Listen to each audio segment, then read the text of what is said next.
Vous êtes une personne empathique, sensible, voire même hypersensible, et vous absorbez les énergies des autres sans même le vouloir. Alors écoutez ce qui va suivre, je vais vous expliquer pourquoi et surtout comment vous protéger. Et si je vous disais qu'absorber les énergies des autres n'est pas un trait de caractère, c'est un mécanisme et il a un prix. Alors prenons quelques exemples ici et regardons la forme que cela peut prendre. Vous rentrez chez vous épuisé après avoir discuté longuement avec quelqu'un, ou vous avez besoin de vous isoler pour pouvoir vous recharger vos batteries, que vous ressentez peut-être de la tristesse et du stress comme si c'était le vôtre. Votre corps va se somatiser par des symptômes comme une poitrine oppressée, un dos qui est comme chargé avec des épaules qui sont tendues, une gorge qui se resserre, une sensation d'oppression au niveau de la poitrine. Ou encore, vous savez l'humeur d'une personne avant même que cette personne ouvre la bouche. Ou parfois même qu'elle s'approche de vous simplement en la sentant dans la pièce.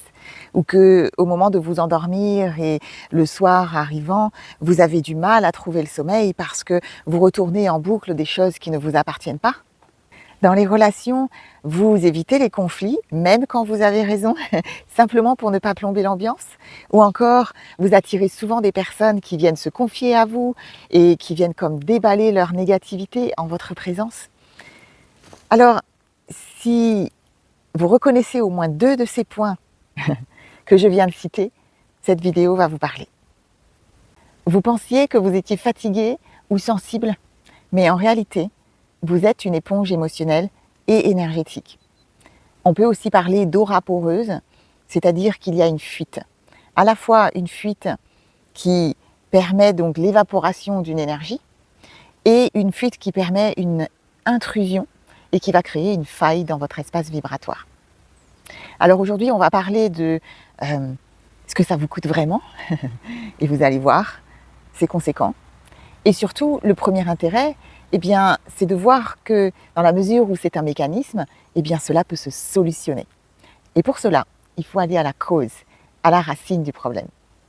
Et avant d'aller plus loin avec notre sujet du jour, laissez-moi vous dire bonjour et bienvenue sur cette chaîne. Je suis Aurélie Enda, thérapeute énergéticienne, et j'ai la joie de vous accompagner à sortir de vos peurs, à vous amener à calmer votre système nerveux de manière à ce que vous puissiez retrouver votre joie et votre sérénité intérieure. Dans cette capsule, on va aller grandir en conscience et je vais vous partager des clés pour pouvoir cheminer vers votre joie. Et si vous voulez aller travailler personnellement ce sujet, prenez contact pour votre soin, je vous reçois toujours avec joie. Dans cette capsule, nous allons donc intégrer la notion des chakras, de centres énergétiques. Et justement, tout à l'heure, je vous parlais de traiter le problème donc à la source et aux racines. Commençons avec le constat suivant. Celui qui nous permet d'identifier que le fait d'absorber les énergies des autres est un mécanisme de survie.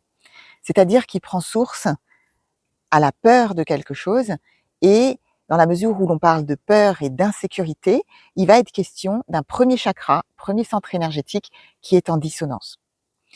Cela vient donc révéler que si vous vous reconnaissez dans ce mécanisme, cela veut dire que vous cherchez à vous protéger de quelque chose, n'est-ce pas? Quelque chose qu'il va falloir identifier pour pouvoir vous aider à sortir de ce mécanisme.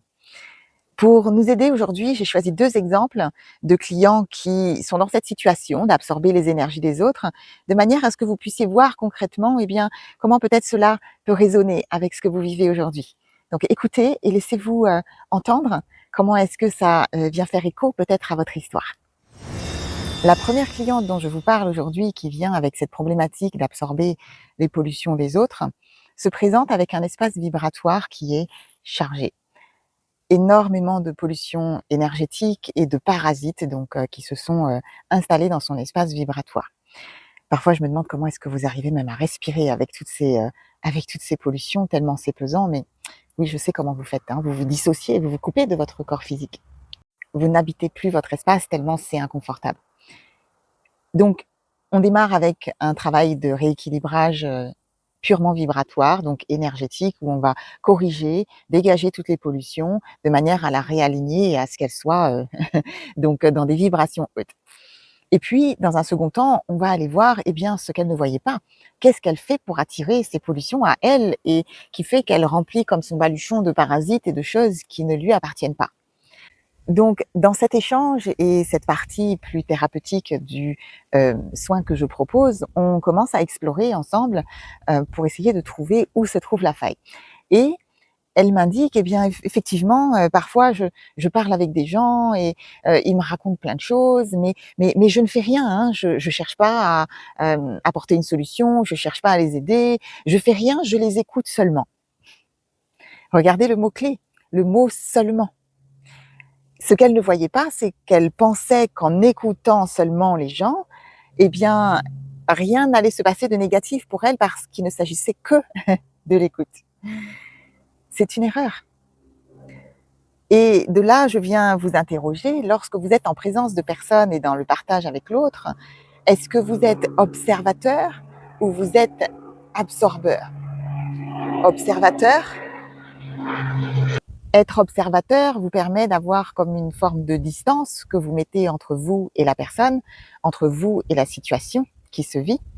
Et dans le cas d'être absorbeur, vous êtes comme une éponge qui va absorber les énergies, les pensées, les croyances, les processus de fonctionnement, les sentiments qui sont évoqués et qui va comme s'alourdir de quelque chose qui vient de l'extérieur et qui vous est nocif. Quels centres énergétiques sont donc concernés dans le travail qu'il est nécessaire de faire autour de ce thème? Eh bien, tout d'abord, le premier chakra, votre premier centre énergétique.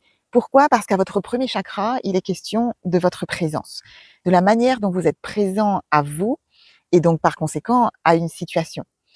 Si vous êtes présent et donc vraiment là, à vos racines et dans vos jambes, eh bien, vous êtes donc plus facilement dans une position d'observateur, parce que vous êtes là en conscience.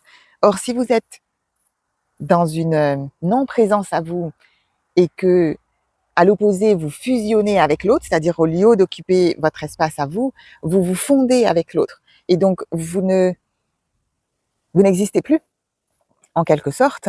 Et par conséquent, eh bien, vous allez vivre toutes les sentiments, toutes les émotions, tous les sentiments de l'autre comme si vous étiez l'autre.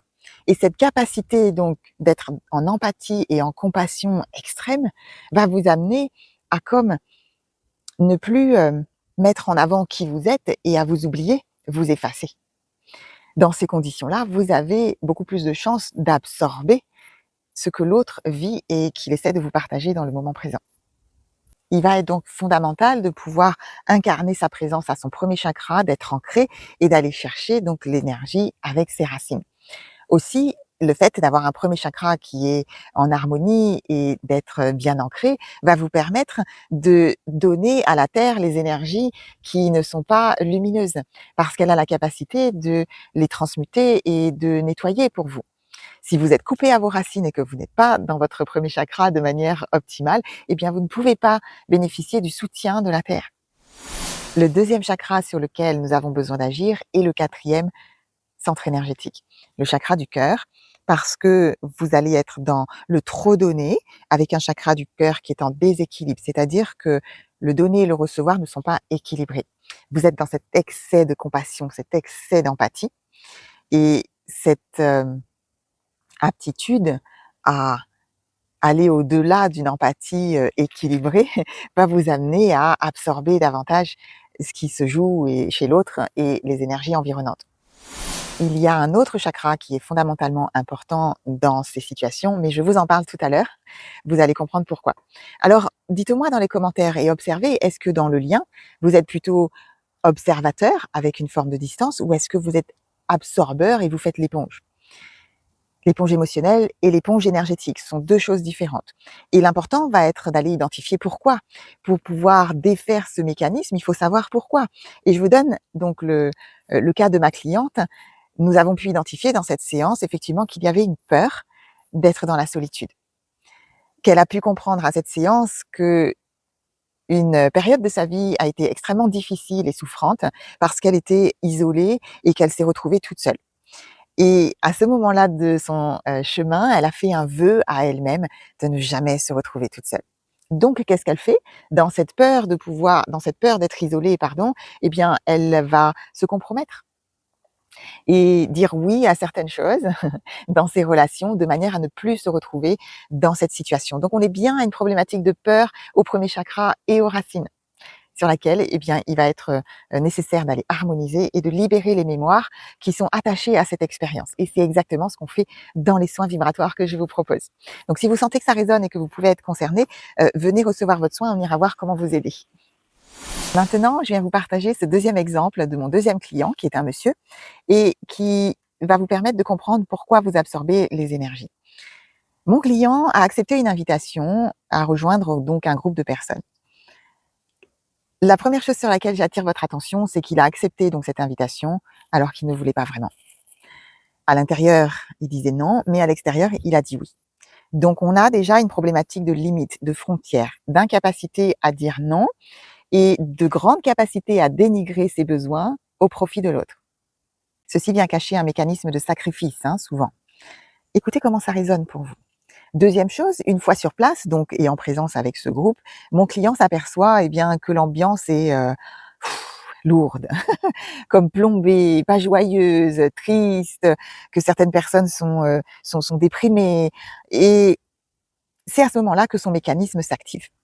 Quel mécanisme s'active pour lui? Celui de people pleaser, celui de faire plaisir à l'autre, donc au détriment de ses besoins. La réaction, oh, les gens vont pas bien, l'ambiance est un peu morose ici, je vais remonter les troupes. Je vais mettre de l'ambiance, je vais essayer de faire remonter les autres, comme de lifter un petit peu l'énergie du groupe.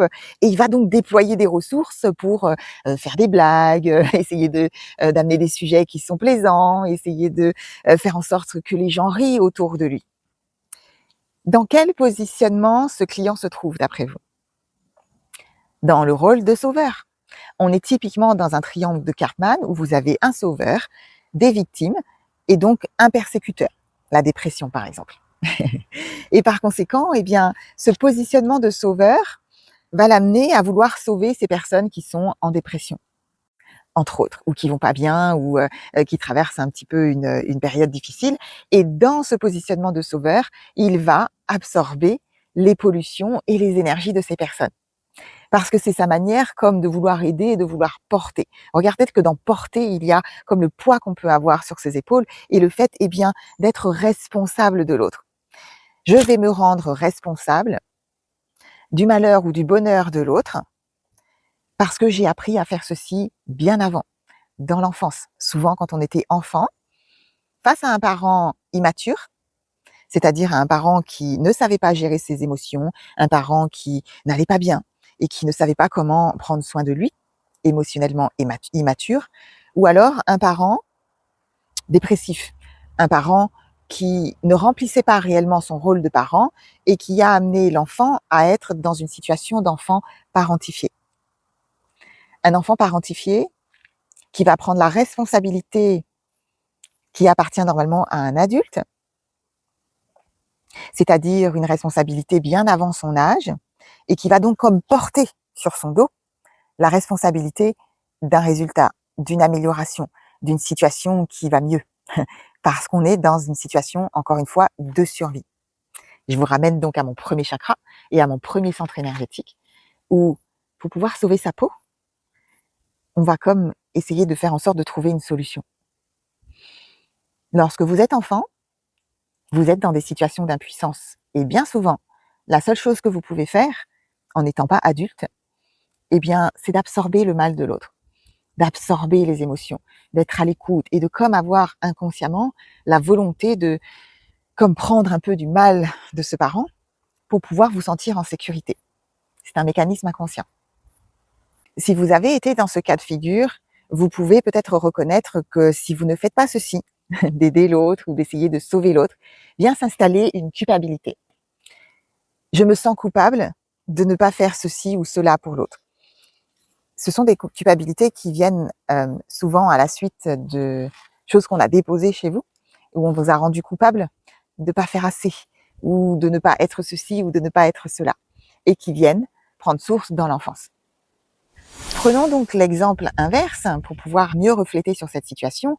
Si vous n'avez pas été programmé pour être responsable, vous sentir responsable de l'autre avec un sentiment de culpabilité, Dans une situation similaire, eh bien, vous voyez que les personnes ne vont pas bien, mais eh bien, vous ne faites pas ceci, d'essayer de les sauver, d'essayer de remonter l'ambiance du groupe.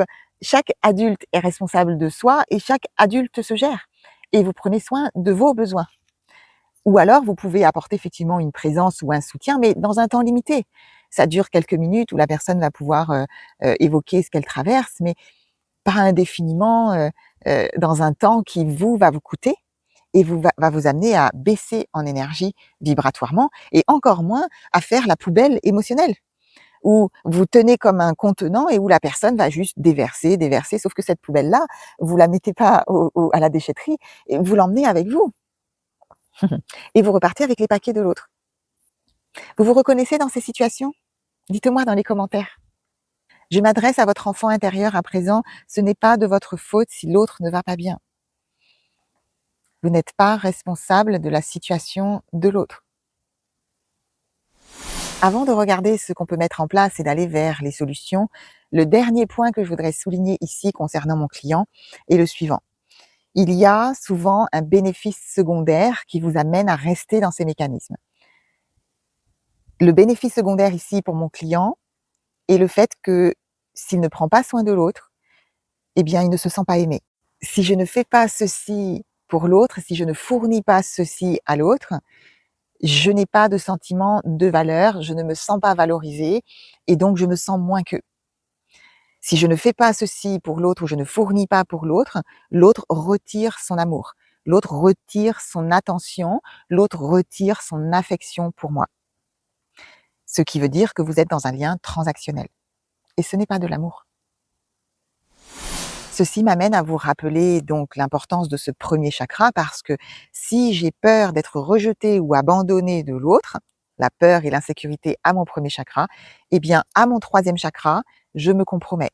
Je dis oui alors que je pense non parce que cette difficulté de me retrouver seule ou de ne pas me sentir aimée est insupportable et me met en trop grande insécurité.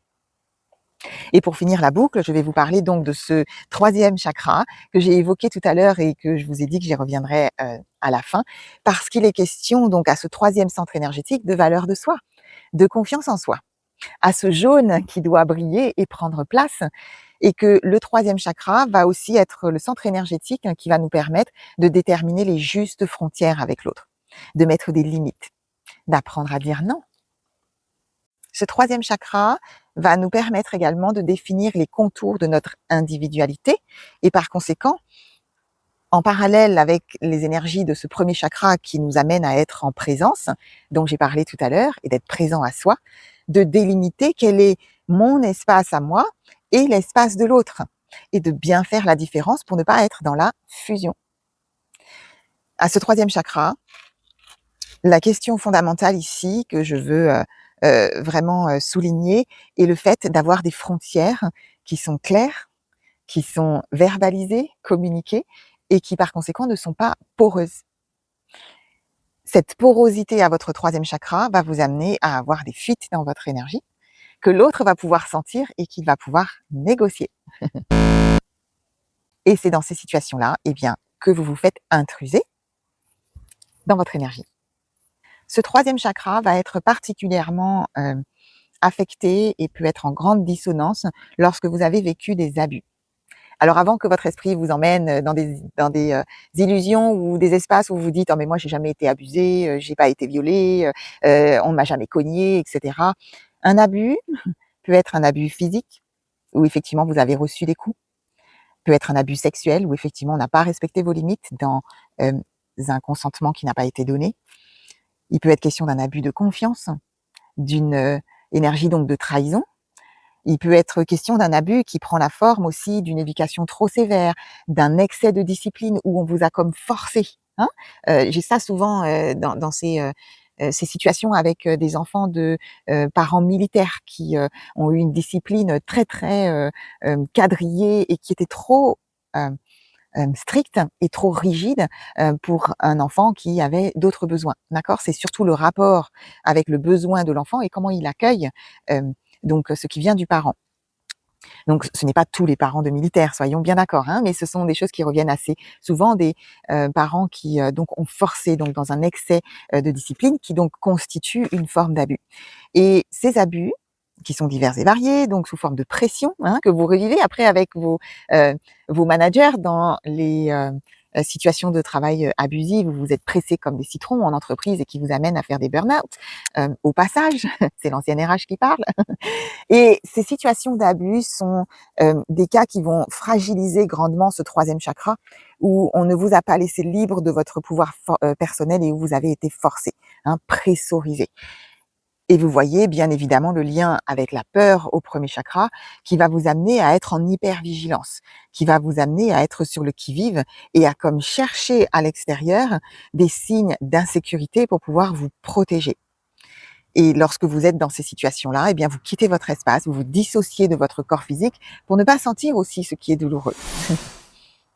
Alors pourquoi c'est important de travailler ces thèmes? Eh bien pour sortir de cette spirale, de cette fatigue extrême, de ce que ça vous coûte, de vous amener à vous isoler, à ne plus sortir, à vous couper de liens sociaux parce que c'est devenu insupportable d'être entouré d'énergie dont vous ne savez pas comment vous protéger. D'avoir comme des blocages dans la réalisation de vos projets parce que vous êtes tellement centré sur l'extérieur et sur les autres et inconsciemment à aller chercher où vous pourriez être en insécurité dans cette hypervigilance à votre premier chakra que vous n'arrivez pas à vous concentrer sur vos projets et à aboutir au résultat que vous souhaitez. Regardez le prix que ça représente. Et c'est bien dommage parce que vous avez tout ce potentiel et ces talents à partager avec le reste du monde pourtant. Donc, la première chose, eh bien, ça va être de revenir à soi. Comment est-ce qu'on traite ceci et comment est-ce qu'on sort de ce mécanisme? Eh bien, déjà de sortir du déni. C'est une première étape, d'accord? Parce qu'il ne s'agit pas là d'un trait de caractère, il s'agit là d'une blessure originelle et d'une réponse à un trauma. Sortir de la peur va être la première clé, vous l'avez compris, à votre premier chakra. En allant faire grandir votre premier chakra et faire grandir votre sécurité intérieure, vous permettez à votre système nerveux de retrouver du calme et de cesser d'être en hypervigilance et dans l'agitation, de quitter votre espace corporel parce que vous êtes en inconfort, de manière à pouvoir retrouver votre centrage, votre calme intérieur. Et pour ceci, je vous renvoie, si vous voulez expérimenter une partie du travail que je propose dans les soins, vous avez une méditation soin qui est gratuite sur la chaîne, que vous pouvez donc faire au travers de cette capsule que je vais vous mettre ici à l'écran et que je mettrai aussi dans la description de la vidéo. Et si vous voulez aller plus loin dans un travail personnalisé parce que eh bien vous avancez plus vite et mieux et de manière plus efficace évidemment, eh bien prenez contact pour votre soin, on ira voir comment rétablir cette sécurité à vos racines. Déjà, avec un premier soin, vous allez voir, vous allez faire des bonds en avant, je vous garantis. Ce qui va vous aider également, c'est de pouvoir mettre des protections vibratoires. Alors bien souvent, les gens sont concentrés sur oui, comment je me protège, comment je me protège. Mais comme je l'ai expliqué dans cette capsule, il faut aussi en parallèle aller chercher la cause originelle, la faille. Parce que si vous mettez des protections ou que vous faites des soins énergétiques pour dégager les pollutions, très bien, mais que vous continuez le mécanisme et la raison qui vous a amené à vivre cette situation, eh bien, vous comprenez que vous répétez et que vous n'allez pas transformer profondément. Donc, mettre des protections vibratoires, vous avez des capsules sur la chaîne, je vous mettrai la description je vous mettrai les liens dans la description de la vidéo, de façon à maintenir son espace vibratoire sain et lumineux. Et par ailleurs, d'être dans votre joie est une protection merveilleuse. Et puis, il va être nécessaire d'aller guérir les mémoires d'abus dont j'ai parlé tout à l'heure et de faire ce travail de guérison, d'aller chercher ces mémoires qui sont souvent inconscientes parce que par amnésie post-traumatique, vous avez mis de côté et comme enfoui l'information. Il va être nécessaire de la faire remonter à l'inconscient de manière à la traiter. Et ce travail est souvent inconfortable et c'est pour ça que c'est important de se faire accompagner. Et puis les 2 derniers points sur lesquels vous pouvez agir, d'apprendre à dire non, à mettre des frontières. Et oui, ça s'apprend.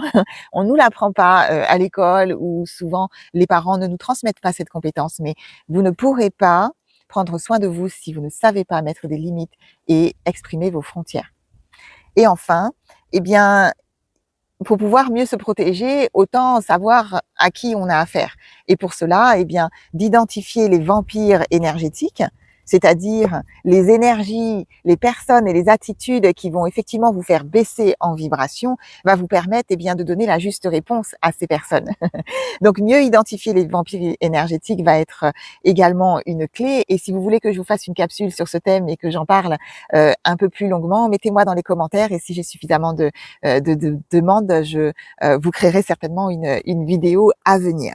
Alors voilà pour le thème d'aujourd'hui et les idées que j'avais à vous partager autour de cette problématique, et j'espère que ceci va vous aider à mieux comprendre pourquoi vous absorbez les énergies et à commencer à faire des choix différents dans votre quotidien. Si vous avez pu identifier des choses qui ont résonné avec les situations de mes clients aujourd'hui, et si vous voyez qu'avec cette plus grande conscience aujourd'hui, vous avez toujours du mal à mettre des frontières et que vous n'y arrivez pas à faire des meilleurs choix qui sont plus sains pour vous, eh bien c'est qu'il y a certainement des mémoires qui sont à libérer et des choses inconscientes que vous avez besoin de travailler. Donc prenez rendez-vous pour votre soin, je vous accueille avec joie. Et bien en attendant la prochaine capsule, merci de votre présence sur la chaîne. C'était Aurélie Yenda, thérapeute énergéticienne sur To Be Your Joy, et comme toujours, prenez soin de vous.